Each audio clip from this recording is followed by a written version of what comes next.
එතකොට අපි බලමු කොහොමද අපි මේ අලුත උපන් දරුවා කොහොමද නාවගන්නේ කියන එක. එතකොට ඉස්සෙල්ලම මම කිව්වා උතුරවාණි මාගත් වතුර අපි ගන්නේ සාමාන්‍ය මද රස්නේ තියෙන්න ඕනි.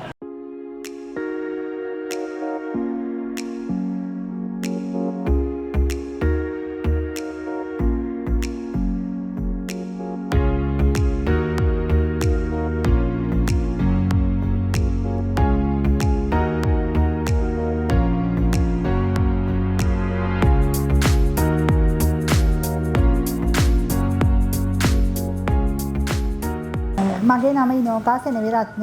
මම SMI ආයතනයේ සීනියර් ටියුටර් කෙනෙක් විදිහට වැඩ කරනවා.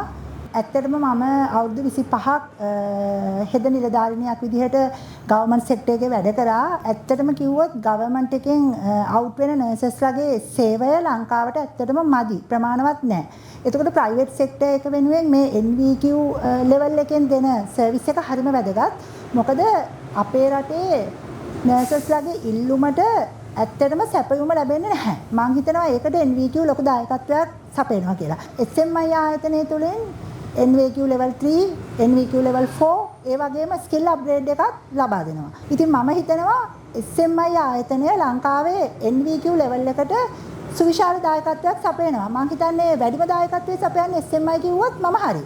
ඉතින් මම ඇත්තටම කියන්න සතුටුයි මේ ආයතනය ඇතුලේ දරුවන්ට ඒ සිලබස් එක හරියටම කරනවා. මම හිතන්නේ අවස් ගාන වැඩියෙන් උගන්වන එකම ආයතනය ලංකාවේ මම හිතන්නේ SMI.